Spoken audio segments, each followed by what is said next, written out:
you're in? Well, the reason why I'm so interested in this particularly is because um, I'm very critical of the CCP and Okay. And let's break that down. Chinese Communist Party, yeah, the ruling party in yes, China, the one yes, yeah, which very is a one-party state.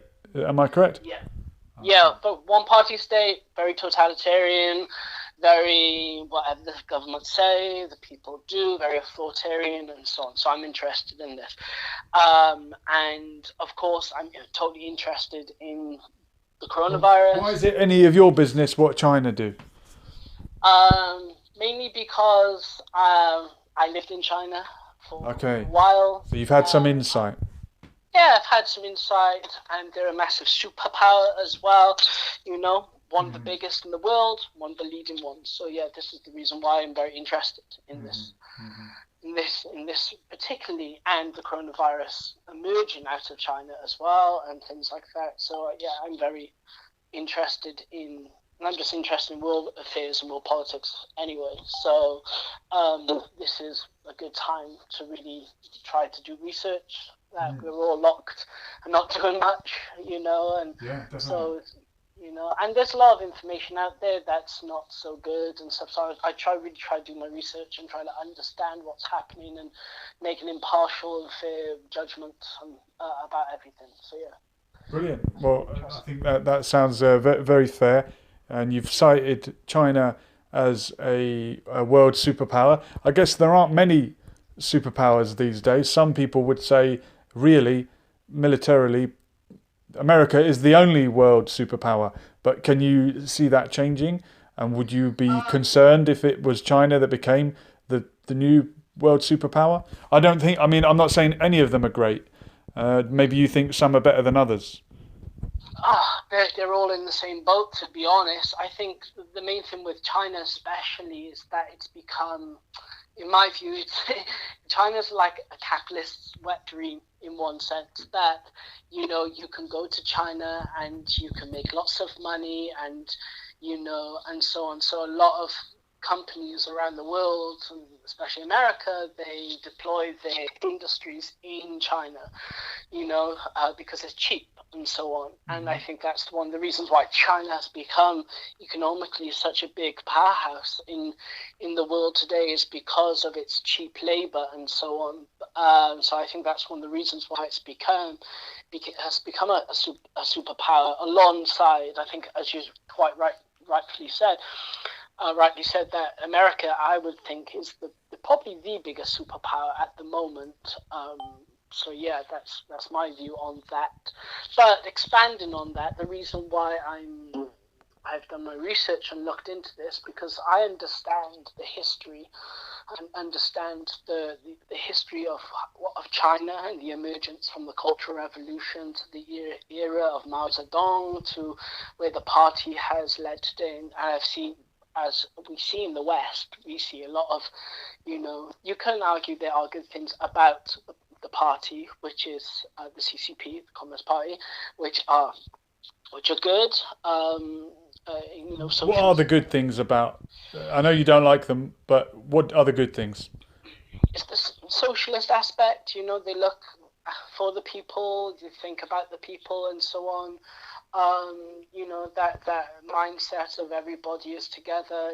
There are good, even though I really despise communism a lot.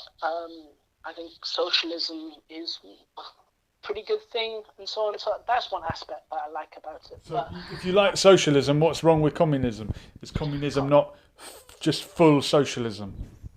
I think communism shuts down things that people should have.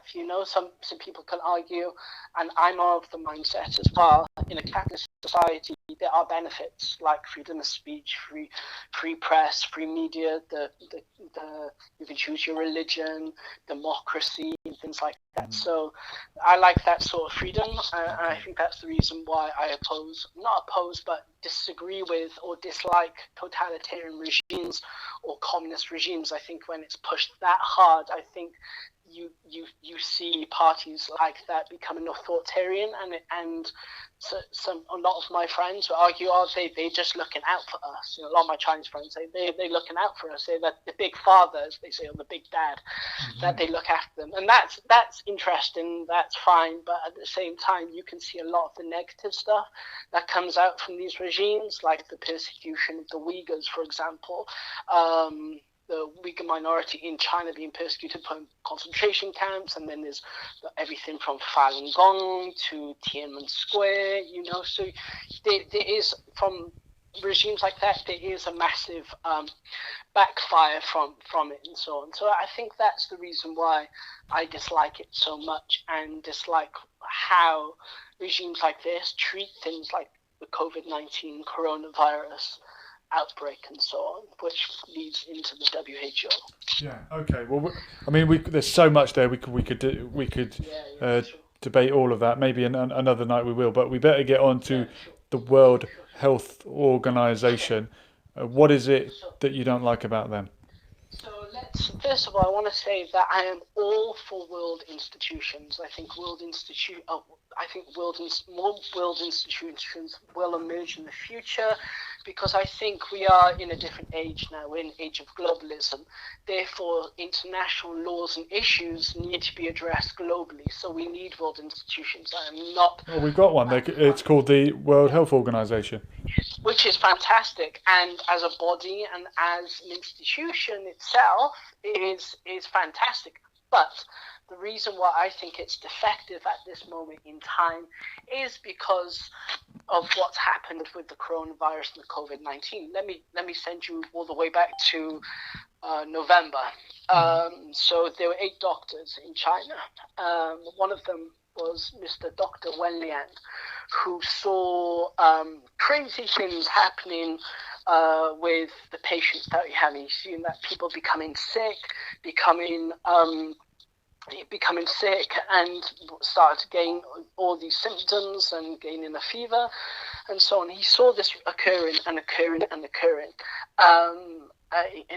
And he was voicing it. He was saying, look, this is happening. You have, to the authorities, you have to take it seriously. And he was marched into a police station, forced to sign papers to stop talking about his crazy ideas that he was saying.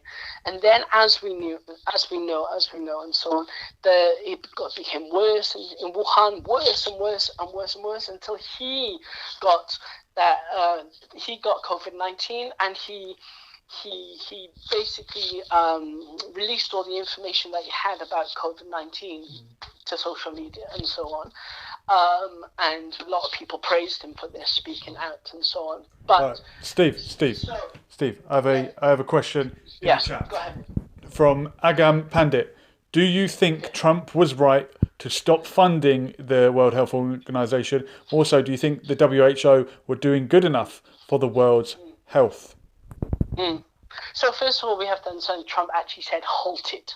He didn't say stop.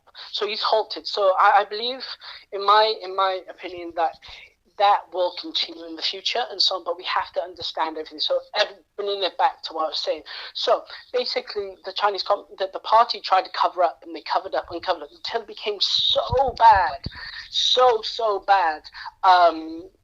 Where they, I believe in January, they made it an epidemic, but they didn't. The World Health Organization didn't make it a pandemic till March.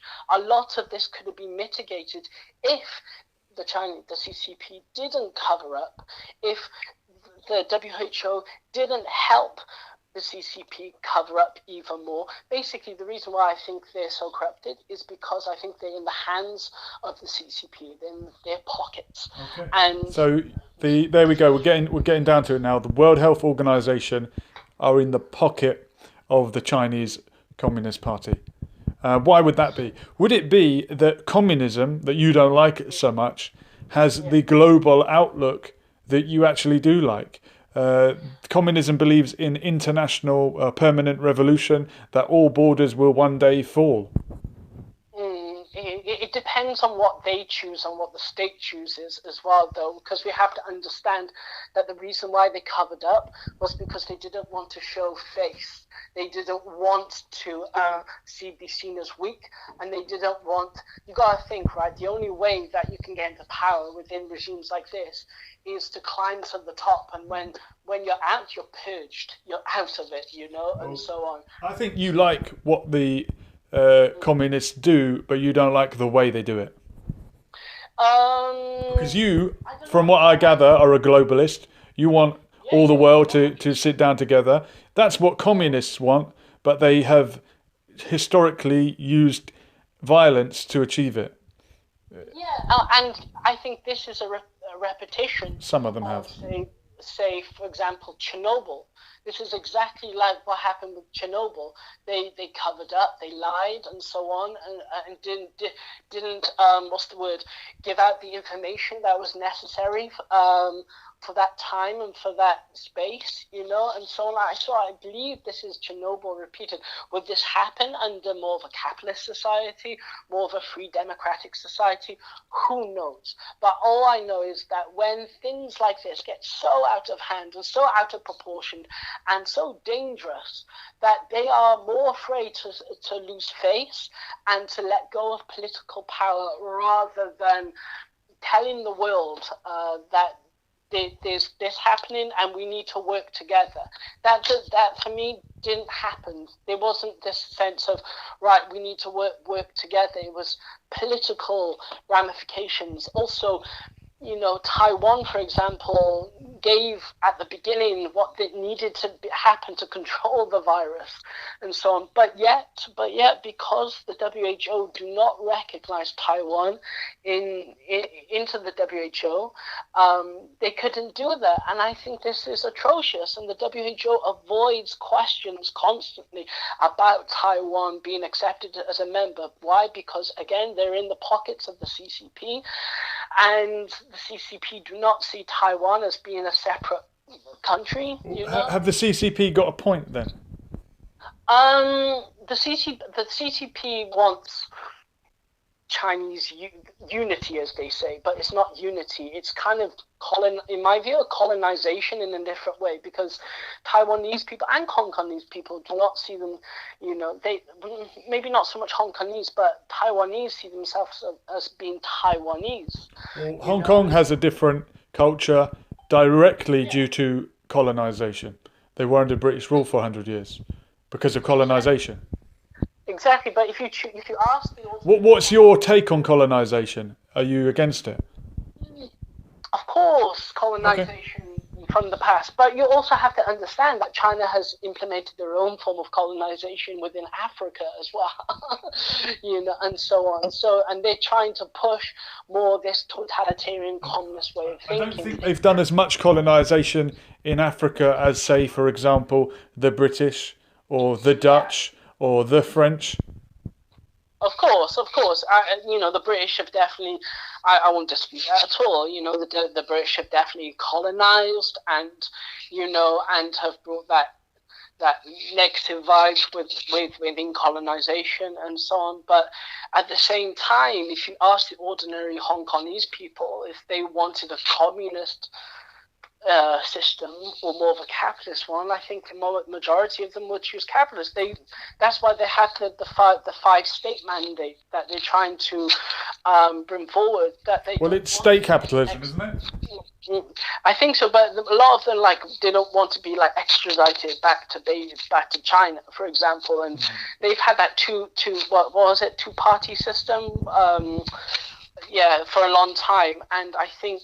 This is why, but that's also a separate issue. The Hong Kong issue is definitely a separate issue. But going back to you seem to pick on China a lot. You seem to pick up on the Uyghur problem. I don't know how should we deal with Islamic extremism? Should we not re-educate people? Yeah, no, exactly. But you don't force them into a school, lock them up, and then, for example, when people in some parts of China go to a mosque, they have to read. They have to read a Quran, which has that's been dissected and also put in inspirational quotes from Xi Jinping. So you're basically saying, okay, you can praise Allah, you can praise Muhammad, may peace be upon him, yeah, and so on, but you also have to revere President Xi as a god, because that's what communism I'm is. sure they don't say as a god if they're atheistic, but I take your point.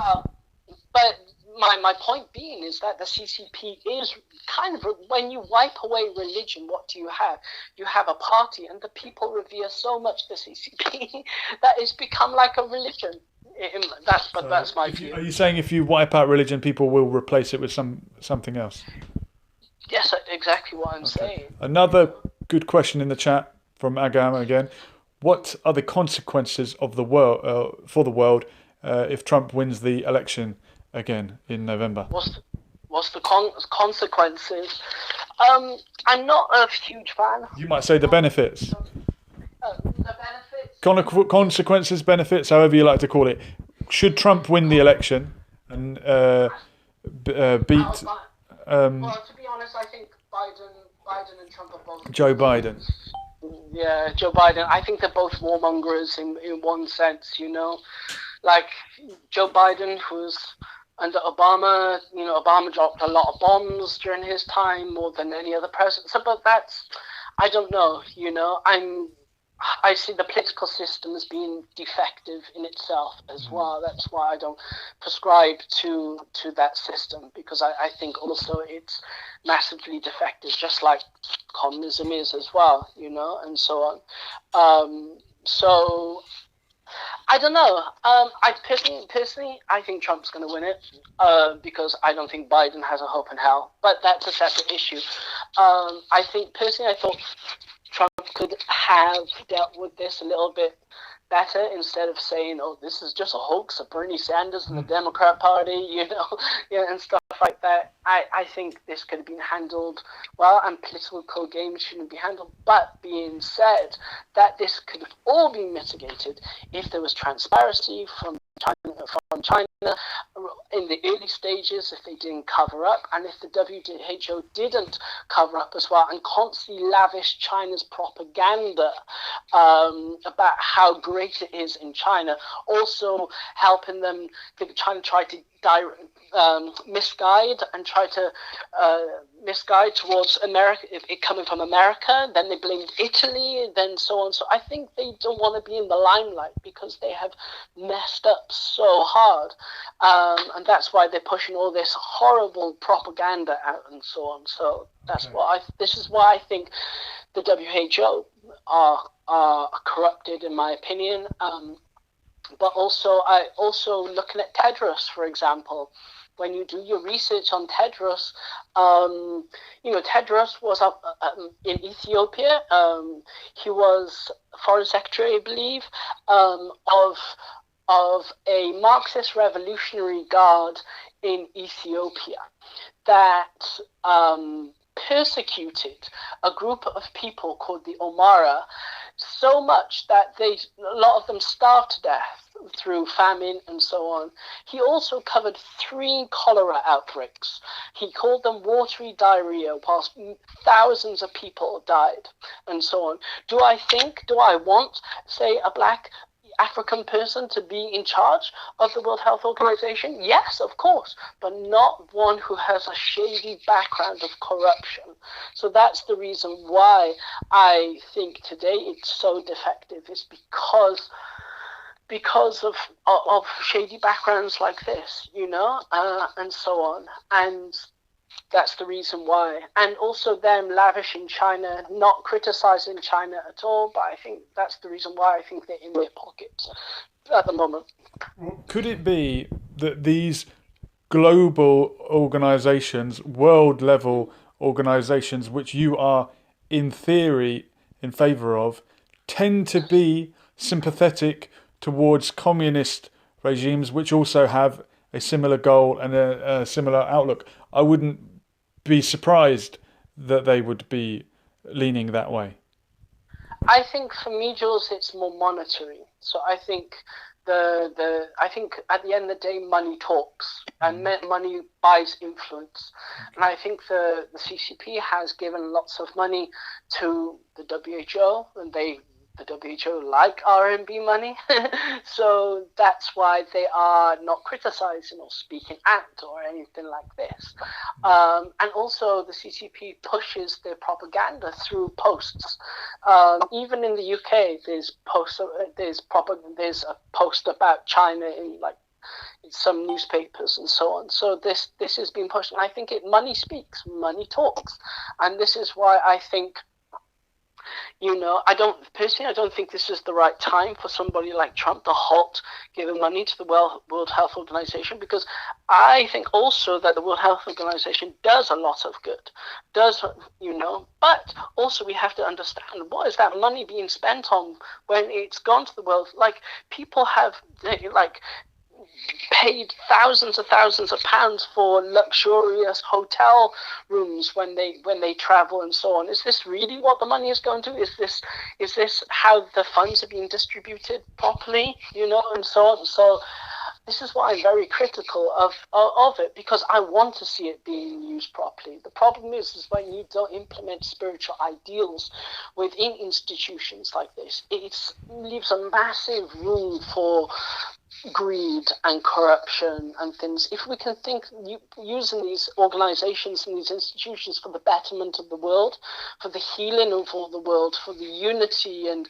so on, then I think it can have a tremendous way of goodness. But at the moment, I just think they are massively defective and corrupted because people want power over things and control. And for me, the CCP, being who they are, want dominant control over the narrative, in my opinion. Okay. Steve, we're going to come back to spirituality in a moment. Please remind me to pick that up in case I lose my train of thought. But in the chat, we've got from HK Stocks, a reporter from RTHK asked Bruce Aylward, the leader of the WHO's COVID task force, about why Taiwan has only had 6 deaths, and he hung up on her. They rang back and he talked rubbish and finished the chat. I saw that video. That is it's just mind-blowing to see things like that, where Taiwan has handled it so well, primarily because personally I think it's the woman in charge, and I think they do tremendously well compared to like most of the men in charge of our world and so on. But still, that was why would that be? Or does it just stand out because women haven't often had a chance to lead many countries? I just think they're way more compassionate. You take the president of New Zealand. Okay, I don't agree with all her hard leftist views, but to take a 20% pay cut during this time, 20% pay cut, and also the leader of the opposition also agreeing to take a pay cut during this time, I think that's amazing. I think that's marvelous, and a woman is leading that, and and the CCP just don't see it like that with Taiwan. They see Taiwan as being China, and that the Chinese voice is the only single voice, and so on. And it was absolutely crazy to see him deflect the answer, ignore and blame it on like silly computer problems, and so on. He's like, I can't hear you properly because it didn't come through.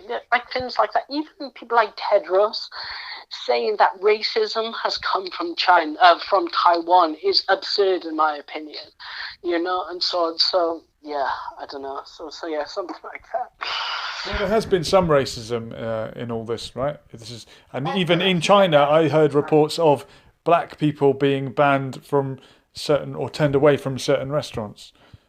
Mate, I just saw a Facebook video just now of a American black woman going to a supermarket and being stopped by 2 security guards and said, "You can't come in here." And then this one white woman goes to the security guards and says, "I'm allowed in?" And they're like, yeah, you're allowed. But she's not allowed in? No, she's not allowed in. This is racism at its highest level, and to think that we cannot say that racism is just a one, even though there has been history of, say, colonization and white racism. Of course, it is, but we have to understand that racism can infect and poison all types of cultures and people, and It's wrong everywhere. it's so wrong, in China, and to see this in China, like I saw another video of people being kicked out of their homes, black Nigerians being kicked out of their homes because they are seen as, that dirty and bad. Do you think racism is a worse problem in some places than others, or is it just part of the human condition and it will crop up everywhere? Man, it depends what's being taught within our educational systems. For example, capitalism in itself, coming from this time of colonization and imperialism, and so has brought this horrible stench of racism into our society, permeating within all of our cultures. And If you conquer someone, you're bound to think you're better than them, right? yeah, that's it. Or if someone conquers you, you might hate them. Yeah, exactly. I think racism is still a dark and horrible thing, but you have to realize many years ago, racism wasn't, we still had slavery and people thought that was normal, So I think personally we have come a long way, but still we have still a long way to go until we realize we are one people of one planet, and that's where this globalist way of thinking should be steering us. Workers of the world unite. You're sounding more like a Marxist already, but with God, but you're including God and spirituality. We'll come back to that in a moment. HK Stocks making another great point. Taiwan had the second worst death rate from SARS and vowed never to listen to the World Health Organization and China Health again. It's a big part of why they've only had 6 deaths. So they learned from the past experience, a bad experience. Exactly, man. Exactly. So yeah, I think this is the reason why I'm so critical of the WHO and can understand why Trump is halting funding. Do I think this is the right time to halt it? No, because that can be done after, but this is where I say we need to push for more world institutions. You don't like the ones we've got? Yeah, I understand that because they are defective. But what makes you think the next one? Because we're going to have spiritual ones. Am I right? I personally, my deepest opinion is that I think tests like this are going to keep reoccurring until humanity learns that we are one, that we are that the earth is one country and mankind are citizens. Until we learn this. I think we're just going to keep having these kind of tests, and COVID-19 is one of them, and so on. And also, I think the main thing is why we have there's such a big test is to shake our systems and show how defective our systems are, not just communism, but also our democratic systems over here and stuff, and how we've handled it in such a nationalistic way, So that's one of the reasons why I think we need to push to more world institutions. Do I think they might become defective and corrupt as well? Yes, maybe so, if there's political gain and monetary reasons and so on. But as I said before, if it was for the benefit of humanity to realize we are one and to realize that no human being should suffer and we should serve and help each other, then yes, I think this is the reason why we should have it, and so on. Also, a world institution can bring, like a world government